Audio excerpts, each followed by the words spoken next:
কোনো ব্যক্তি যদি রোজা থাকা অবস্থায় সে ভুলে গিয়েছে সে রোজাদার, সে খানা খেয়ে নিল এবং পানি পান করে নিল, সে এই খানা এবং পান করা আল্লাহর পক্ষ থেকে গ্রহণ করেছে।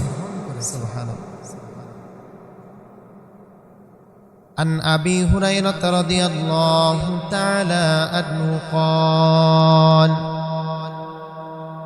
قال النبي صلى الله عليه وسلم من نسي وهو صائم فأكل أو شرب فليتم صومه فإنما أطعمه الله وسقاه। হযরত আবু হুরায়রা রাদিয়াল্লাহু তাআলা আনহু হতে বর্ণিত, তিনি বলেন, আল্লাহর নবী সাল্লাল্লাহু আলাইহি ওয়াসাল্লাম বলেছেন, কোন ব্যক্তি ভুলে গিয়েছে সে রোজাদার এবং সে খানা খেয়ে নিল, পান করে নিল পানি, অতঃপর সেই ব্যক্তির জন্য হুকুম হলো আল্লাহ তাআলার রোজাকে, আল্লাহর হুকুমকে সে পরিপূর্ণ করবে। ফালিউতিম্মা সাওমাহু, সে তার রোজাকে পরিপূর্ণ করবে। আল্লাহ নবী বলেন, ফাইন্নামা আতআমুহুল্লাহু ওয়াসাকা, কারণ আল্লাহ তাআলা তাকে এই খাবার এবং পানি তিনি আল্লাহই তাকে পান করিয়েছেন। তাহলে হাদিস থেকে আমরা বুঝতে পারলাম কি, যে রোজা থাকা অবস্থায় যদি আমরা ভুলে কোনো কিছু খেয়ে ফেলি এবং পান করে ফেলি, তাহলে আমাদের রোজা ভাঙবে না, কারণ এটা আল্লাহর পক্ষ থেকে ছিল, এটা আল্লাহর পক্ষ থেকে ছিল। আমাদের সাধারণ সমাজে একটা প্রচলন আছে, কেউ যদি ভুলে খেয়ে ফেলে সে ভাবতে শুরু করে, মনে হয় যে আমার রোজা শেষ, সে পরবর্তীতে আবার খাওয়া দাওয়া শুরু করে। যদি সে খাওয়া দাওয়া শুরু করে না জেনে, তাহলে সে পরবর্তীতে রোজার কাজা আদায় করে নেবে, কাফারা আদায় করা লাগবে না। বাকি কোনো ব্যক্তি যদি ভুলে খেয়ে ফেলে তাহলে তার রোজা ভাঙবে না, সে রোজাকে কন্টিনিউ করে নেবে, রোজাকে কন্টিনিউ করে নেবে।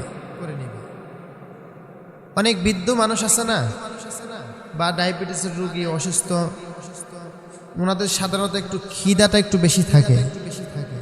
এখন আপনি দেখতেছেন বৃদ্ধ ব্যক্তি বাড়ি থেকে মসজিদ থেকে জুমার নামাজ পড়ে বাড়িতে গেল, যাওয়ার পরে খিদা লাগছে প্রতিদিনের মতো, চিন্তা করছে বুড়া বেটিরে না ডাকি নিজে নিজে খানাটা লইয়া একটু খায়, লইয়া খাওয়া দাওয়া শুরু করছে। আপনারা দেখতেছেন, যদি দেখেন সে অতি বৃদ্ধ, তাহলে আপনি তাকে নিষেধ করবেন না, আপনি তাকে নিষেধ করবেন না। খাওয়া দাওয়ার পরে তাকে গিয়ে বলবেন, বাজান আপনি তো রোজা রয়েছিলেন, সমস্যা নেই, আপনি ভুলে খেয়েছেন, রোজা আদায় করে নেন, রোজা আদায় হয়ে যাবে। শুরুতে আমি একটা কথা বলেছিলাম হাদিসের, যে আল্লাহর কাছে বান্দার খাওয়াটা উদ্দেশ্য নয়, খাওয়াটা উদ্দেশ্য নয়। আল্লাহর কাছে উদ্দেশ্য হলো বান্দা কি আল্লাহকে ভয় করে কিনা, লাআল্লাকুম তাত্তাকুন, এজন্য আল্লাহ দেখবে তুমি কতটুকু মুত্তাকি। রমাদানের উদ্দেশ্য কি? তাকওয়া। সংক্ষেপে কিছু মাসালা আপনাদের মাঝে পেশ করবো ইনশাআল্লাহ, আপনারা খুবই গুরুত্ব সহকারে শুনবেন, আশাবাদী ইনশাআল্লাহ। এখন যদি কেউ ইচ্ছা করে খাবার খেয়ে ফেলে, ইচ্ছা করে খাবার খায়, একটা হলো ইচ্ছায় খেলো, বা বৃদ্ধ ব্যক্তি খানা খেয়ে ফেললো, খানা খেতেছে, তাকে নিষেধ না করা, খাওয়ার পরে স্মরণ করিয়ে দেওয়া এবং কি তাকে রোজা পূর্ণ করতে বলে দেওয়া। এখন কোনো ব্যক্তি যদি ইচ্ছাকৃতভাবে কি করে, ইচ্ছাকৃতভাবে কোনো কিছু খায়, তাহলে তার রোজা ভেঙে যাবে।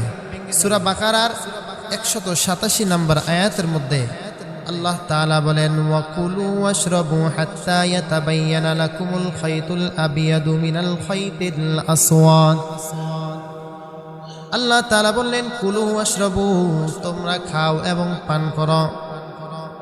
কতক্ষণ পর্যন্ত খাইবা? হাত্তা ইয়াতাবায়্যানা লাকুমুল খাইতুল আবিয়াদু মিনাল খাইতিল আসওয়াদ, কালো সুতা থেকে সাদা সুতা যতক্ষণ পর্যন্ত স্পষ্ট না হয়, স্পষ্ট না হয়।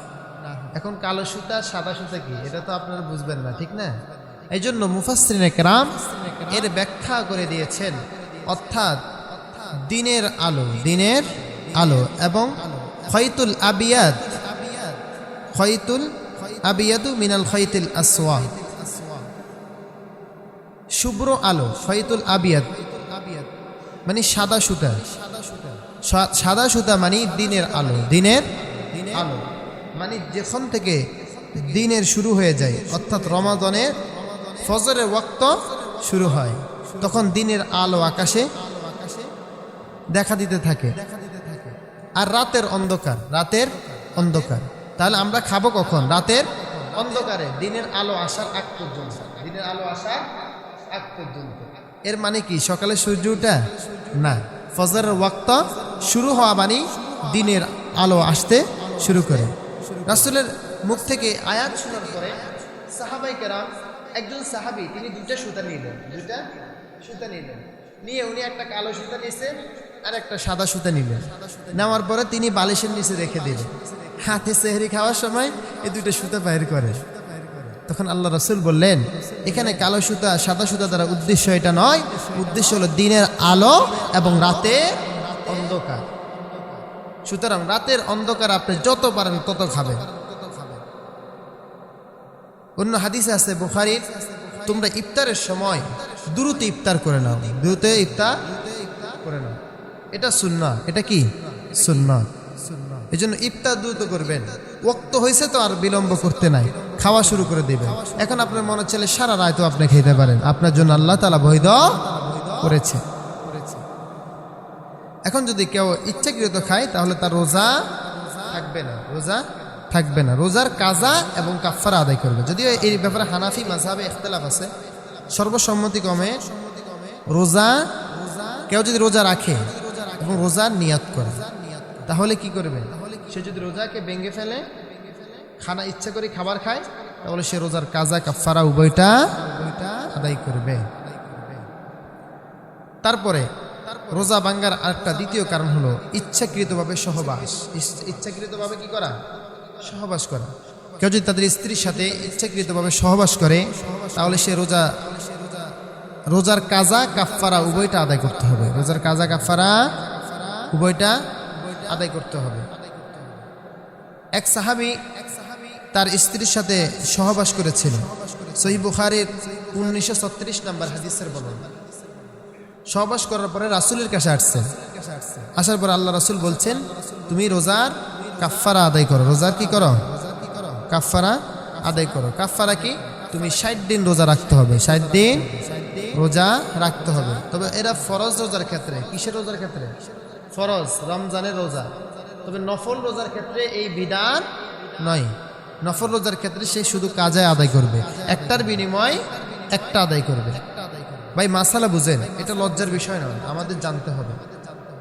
মাসালা মূলত লজ্জার বিষয় নয়, মাসালা অর্জন করার বিষয়, জানার বিষয়। কেউ যদি একটা মাসালা জানে, সে 60,000 বছর নফল আবাদত করলে যে সওয়াব হবে, আল্লাহ তার আমল নামে সে সওয়াব দান করবে। তাহলে মাসালা অনেক গুরুত্বপূর্ণ বিষয় না? তাহলে আল্লাহ রাসূল ওই সাহাবীকে বললেন, তুমি রোজার কাফারা আদায় করো। হয়তো 60টা রোজা না হলে 60 জন মিসকিনকে তুমি খাবার খাওয়াই দাও, 60 জন মিসকিনকে খাওয়া দাও। না হয় তুমি একটা বাদী আজাদ করে দাও, একটা বাদী আজাদ। এখন তো বাদীদের যুগ নাই, দাস দাসীর যুগ নাই। এই জন্য হয়তো 60 জন মিসকিনকে খানা খাওয়াতে হবে, না হয় 60টা রোজা আদায় করতে হবে। আর রোজার মূল উদ্দেশ্য হলো খাওয়া দাওয়া এবং স্ত্রী সহবাস থেকে বিরত থাকা। খাওয়া দাওয়া, স্ত্রী সহবাস থেকে বিরত থাকা, এটার নাম হলো রোজা। এটা কি জন্য করব? আমরা তাকওয়া অর্জনের জন্য করব। তারপরে বমি করা। যদি কোনো মানুষ ইচ্ছাকৃতভাবে বমি করে, ইচ্ছাকৃতভাবে বমি করে, গলায় হাত দিছে, ইচ্ছা করে বমি করে দিছে রোজা থাকা অবস্থায়, বা সে ইচ্ছাকৃত যে কোনো ভাবে বমি করলো, যদি ইচ্ছাকৃত বমি করে তাহলে তার রোজা ভেঙে যাবে, তার রোজা কি করে যাবে? ভেঙে যাবে। সুনানে আবু দাউদের 1380 নম্বর হাদিসের বর্ণনা, মান দারাহুল কাইউ ফালা কাযা আলাইহি ওয়া মান ইস্তাকা আমাদান ফালিয়াকজি। আল্লাহ রাসূল সাল্লাল্লাহু আলাইহি ওয়াসাল্লাম বলেন, কোন ব্যক্তি যদি অইচ্ছাকৃতভাবে বমি করে, ফালা কাযা আলাইহি, তার উপরে কোনো কজা নাই, তার উপরে কোনো কজা নাই। অর্থাৎ ফালা কজা, শুধু কেবল সে কাজা করবে, সে কাফারা দেওয়া লাগবে না। ফালা কজা আলাইহি, তার রোজা ভাঙবে না, তার উপরে কোনো কজা নাই, অর্থাৎ সে রোজাকে ধারাবাহিক করবে, সে রোজা ভাঙবে না অইচ্ছাকৃত বমি করলে। আর যদি কেউ ইচ্ছাকৃত বমি করে, ওয়ামান ইস্তাকা আমাদান, আর যদি কোনো ব্যক্তি ইচ্ছাকৃতভাবে বমি করেন, ফালিয়াকজি, তাহলে সে কি করবে? রোজাকে কজা করে নিবে।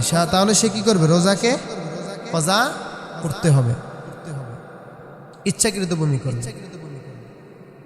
এজন্য ইচ্ছাকৃতভাবে বমি করা যাবে না। ইচ্ছাকৃত যদি কারো বমি চলে আসে গ্যাসের কারণে বা কোনো প্রবলেমের কারণে, আমরা মনে করি যে আমাদের রোজা ভেঙে যাবে, না ভাই, অইচ্ছাকৃত বমি করলে রোজা ভাঙবে না।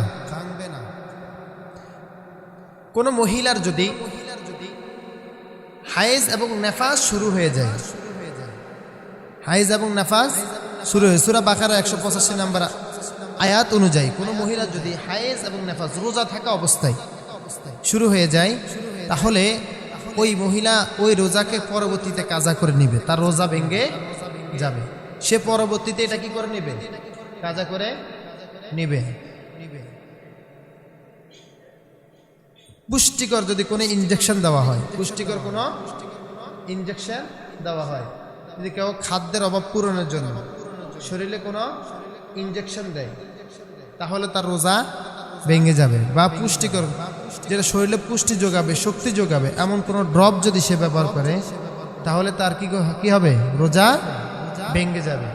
সুতরাং পুষ্টিকর কোনো ইনজেকশন দেওয়া যাবে না।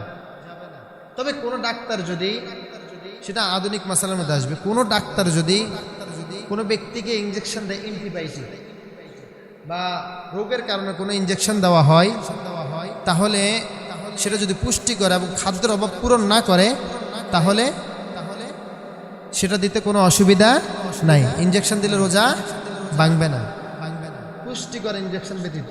কথা বুঝছেন ভাই?